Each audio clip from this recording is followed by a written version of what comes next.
Hi students, നമ്മൾ mass defect എന്താണെന്ന് നോക്കിയായിരുന്നു. അതിനോടനുബന്ധിച്ച് അവിടെ ഒരു ടേം ഞാൻ പറഞ്ഞു, ബൈൻഡിങ് എനർജി എന്ന്. ആ ഒരു ഭാഗത്ത് നിന്ന് രണ്ട് ടോപ്പിക്സ് ആണ് നിങ്ങൾക്ക് പഠിക്കാനുള്ളത്, ബൈൻഡിങ് എനർജിയും ബൈൻഡിങ് എനർജി പെർ ന്യൂക്ലിയോണും. അതെന്താണെന്ന് നോക്കാം.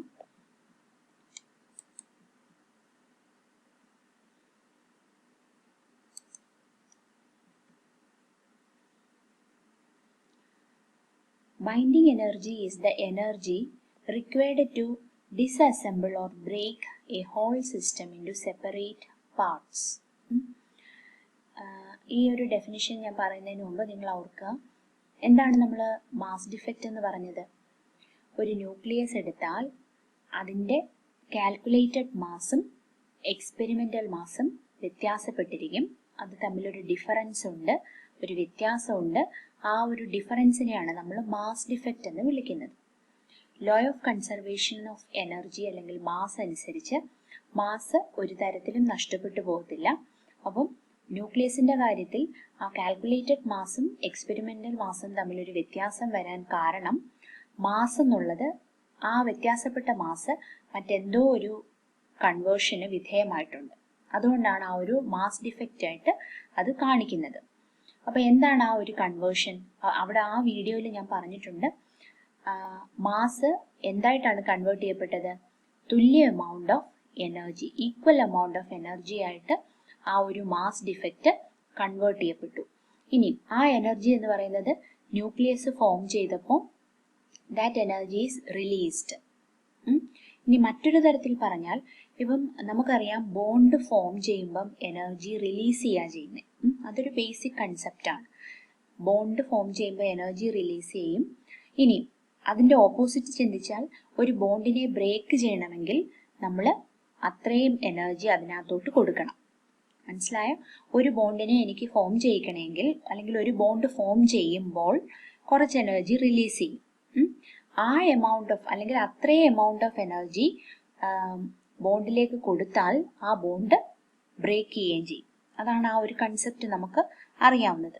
അപ്പോൾ അതുപോലെ ബൈൻഡിങ് എനർജിയിലെ കേസിലേക്ക് വന്നാൽ, മാസ് ഡിഫക്റ്റിന് തുല്യമായിട്ടുള്ള എനർജി ന്യൂക്ലിയസിൽ നിന്ന് വെളിയിൽ പോകുമെന്ന് പറഞ്ഞു. അല്ലെങ്കിൽ എനിക്ക് പറയാം, എത്ര എമൗണ്ട് ഓഫ് എനർജി അകത്തേക്ക് കൊടുക്കുമ്പോഴാണോ ആ ന്യൂക്ലിയസ് ബ്രേക്ക് ആവുന്നത്, ആ എനർജിയെ പറയുന്നതാണ് ബൈൻഡിങ് എനർജി. ന്യൂക്ലിയസ് ഫോം ചെയ്യുമ്പം റിലീസ് ചെയ്യുന്ന എനർജി തന്നെയാണ് ബൈൻഡിങ് എനർജി.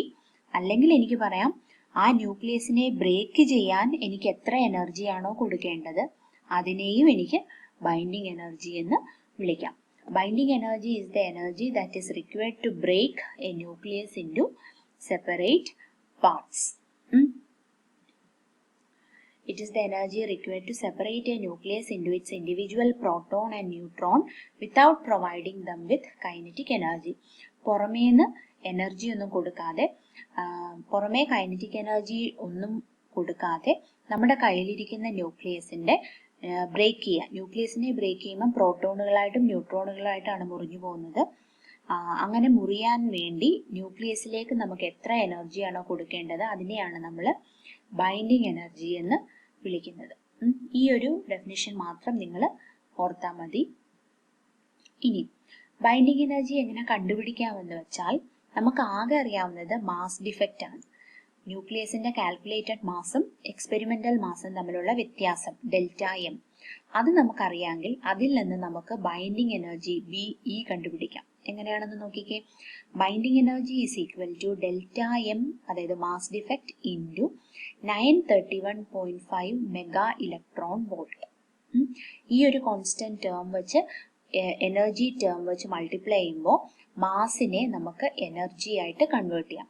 എത്ര മാസാണോ നഷ്ടപ്പെട്ടത് അതിനെ നമ്മൾ എനർജി ആയിട്ട് കൺവേർട്ട് ചെയ്യാണ് ചെയ്യുന്നത്. അപ്പോൾ കിട്ടുന്നതാണ് നമ്മുടെ ബൈൻഡിങ് എനർജി. മാസ് കിലോഗ്രാമിലല്ലേ, അല്ലെങ്കിൽ അറ്റോമിക് മാസ് യൂണിറ്റിലാണ് നമ്മൾ പറയുന്നത്. ആ ഒരു ഇത് വെച്ചിട്ട് നമുക്ക് ഒരിക്കലും എനർജി എക്സ്പ്രസ് ചെയ്യാൻ പറ്റത്തില്ല. അപ്പോൾ എനർജി കൺവേർഷന് വേണ്ടി നമുക്ക് കിട്ടുന്ന മാസിനെ 931.5 കൊണ്ട് മൾട്ടിപ്ലൈ ചെയ്യുമ്പോൾ അത് electron volt, mega electron volt energy ടേമിലേക്ക് മാറും. അപ്പോൾ കിട്ടുന്നതാണ് നമ്മുടെ ബൈൻഡിങ് എനർജി. ഈ ഒരു ഇക്വേഷന്റെ താഴേക്ക് കൊടുക്കുന്ന ഡെൽറ്റ എം എന്ന് പറയുന്നത് മാസ് ഡിഫക്റ്റ് ആണ്. മാസ് ഡിഫക്റ്റ് എന്ന് പറയുമ്പോൾ എം ഡാഷ് മൈനസ് എം ആണ്. എം ഡാഷ് എന്ന് പറയുമ്പോൾ നമ്മുടെ കാൽക്കുലേറ്റഡ് മാസ്, എം എന്ന് പറയുമ്പം എക്സ്പെരിമെന്റൽ മാസ്, അതൊക്കെയാണ് താഴേക്ക് വരുന്നത്. ഇനി ഏറ്റവും താഴെ ശ്രദ്ധിച്ചേ, ബൈൻഡിങ് എനർജി പെർ ന്യൂക്ലിയോൺ. ഇതിപ്പോൾ നമ്മൾ ഒരു ന്യൂക്ലിയസ് എടുത്താൽ അതിൻ്റെ മൊത്തം ബൈൻഡിങ് എനർജിയാണ് ഈ പറയുന്നത്. ഇനിയും ന്യൂക്ലിയസിനകത്തുള്ള ഓരോ ന്യൂക്ലിയോണിനും ആപ്ലിക്കബിൾ ആയിട്ടുള്ള ബൈൻഡിങ് എനർജി, അല്ലെങ്കിൽ ഓരോ ന്യൂക്ലിയോണിനും കിട്ടുന്ന എനർജി എന്നത് കണ്ടുപിടിക്കാൻ ഇങ്ങനെ ചെയ്താൽ മതി. അതായത് ടോട്ടൽ ബൈൻഡിങ് എനർജിയെ മാസ് നമ്പർ കൊണ്ട് ഡിവൈഡ് ചെയ്യാം. മാസ് നമ്പർ എന്ന് പറയുമ്പോൾ മൊത്തം ന്യൂക്ലിയോണുകളുടെ എണ്ണമാണ്. അപ്പം മൊത്തം ബൈൻഡിങ് എനർജിയെ ന്യൂക്ലിയസിലെ മൊത്തം ന്യൂക്ലിയോണുകളുടെ അല്ലെങ്കിൽ മൊത്തം പാർട്ടിക്കിളുകളുടെ എണ്ണം കൊണ്ട് ഡിവൈഡ് ചെയ്താൽ നമുക്കതിലെ ഒരാളുടെ ബൈൻഡിങ് എനർജി കിട്ടും. മനസ്സിലായോ? അപ്പൊ നിങ്ങൾ മാസ് ഡിഫക്റ്റ് എന്താണെന്ന് ഓർക്കുക, ബൈൻഡിങ് എനർജി പഠിക്കുക, ബൈൻഡിങ് എനർജി പെർ ന്യൂക്ലിയോൺ എന്താണെന്നും ആലോചിക്കുക. ബൈൻഡിങ് എനർജി എന്ന് പറയുമ്പോൾ ന്യൂക്ലിയസ് ഫോം ചെയ്യുമ്പോൾ കുറച്ച് മാസ് ഡിസപ്പിയർ ആവുന്നുണ്ട്, അല്ലെങ്കിൽ വാനിഷ് ചെയ്യുന്നുണ്ട്, കാണാതെ പോകുന്നുണ്ട്, ഡിഫറൻസ് വരുന്നുണ്ട്. ആ ഡിഫറൻസ് വരാൻ കാരണം അത്രയും മാസ് എനർജി ആയിട്ട് കൺവേർട്ട് ചെയ്യപ്പെട്ടു. അപ്പോൾ ആ ഡിഫറൻസ് ഓഫ് മാസിനെയാണ് മാസ് ഡിഫക്റ്റ് എന്ന് വിളിക്കുന്നത്. ഇനി എത്ര മാസ് ആണോ എനർജി ആയിട്ട് കൺവേർട്ട് ചെയ്യപ്പെട്ടത്, ആ എനർജിയെയാണ് നമ്മൾ ബൈൻഡിങ് എനർജി എന്ന് വിളിക്കുന്നത്. അതിനെ നമുക്ക് രണ്ട് രീതിയിൽ പറയാം. ഒന്നുകിൽ നമുക്ക് പറയാം ന്യൂക്ലിയസ് ഫോം ചെയ്യുമ്പം ആ എനർജി റിലീസ് ചെയ്യപ്പെട്ടു, അല്ലെങ്കിൽ എനിക്ക് പറയാം ആ ന്യൂക്ലിയസിനെ ബ്രേക്ക് ചെയ്യാൻ ഞാൻ എത്ര എനർജി അങ്ങോട്ട് അകത്തോട്ട് കൊടുക്കണോ അതിനെയാണ് അതിന്റെ ബൈൻഡിങ് എനർജി എന്ന് വിളിക്കുന്നത്. അത് കണ്ടുപിടിക്കാനുള്ള equation delta M into 931.5 mega electron volt. ഇത് ടോട്ടൽ ബൈൻഡിങ് എനർജിയാണ്. ഇനി നമ്മൾ എടുത്തിരിക്കുന്ന ന്യൂക്ലിയസിന്റെ ഓരോ ന്യൂക്ലിയോണിന്റെയും ബൈൻഡിങ് എനർജി കണ്ടുപിടിക്കണമെങ്കിൽ total binding energy divided by mass number. ഇനി ഇതിനോടനുബന്ധിച്ചൊരു കണക്കാണ്, ഒരു പ്രോബ്ലം. നിങ്ങൾക്ക് എക്സാമിന് പ്രോബ്ലംസ് ചോദിക്കും, നിങ്ങൾ ടെക്സ്റ്റിലെ പ്രോബ്ലംസ് ചെയ്ത് പഠിക്കണം. ഞാനതൊരു അസൈൻമെന്റ് ആയിട്ട് തരാം. ഇത് ശ്രദ്ധിച്ചേ. Calculate the mass defect and a nuclear binding energy per nucleon in carbon-16, a radioactive isotope of carbon with a mass of 16 AMU, atomic mass unit. അപ്പം ഇതിൽ മാസ് ഡിഫക്റ്റ് കണ്ടുപിടിക്കണം, ബൈൻഡിങ് എനർജി കണ്ടുപിടിക്കണം, അതിനുശേഷം binding energy per nucleon കണ്ടുപിടിക്കണം. അപ്പം ആദ്യം mass defect കണ്ടുപിടിക്കുന്നത് എങ്ങനെയാ? മാസ് ഡിഫക്റ്റ് കണ്ടുപിടിക്കാൻ നമ്മളുടെ ആറ്റത്തിന്റെ കാൽക്കുലേറ്റഡ് മാസ് നമ്മൾ കണ്ടുപിടിക്കണം. ഇതിനകത്ത് 6 പ്രോട്ടോണും 10 ന്യൂട്രോണും ആണ്. 16 ഇതിന്റെ മാസ് നമ്പർ. ശ്രദ്ധിച്ചേ, 16 മാസ് നമ്പർ. കാർബണിന്റെ അറ്റോമിക് നമ്പർ 6 നമുക്കറിയാം. അറ്റോമിക് നമ്പർ 6 എന്ന് പറയുമ്പോൾ അതിനകത്ത് പ്രോട്ടോണുകളുടെ എണ്ണം 6 ആയിരിക്കും. ദെൻ മാസ് നമ്പർ 10 ആണെങ്കിൽ, അല്ല, മാസ് നമ്പർ 16 ആണെങ്കിൽ 16 മൈനസ് 6, അപ്പം 10. നമ്മൾ നേരത്തെ ഒരു സ്ലൈഡിൽ പറഞ്ഞില്ലേ, എ മൈനസ് ഇസഡ് ആണ് അവിടുത്തെ നമ്പർ ഓഫ് ന്യൂട്രോണുകളുടെ എണ്ണം. Atomic mass number minus atomic number. അപ്പോൾ 16 മൈനസ് 6, ദാറ്റ് ഈസ് 10.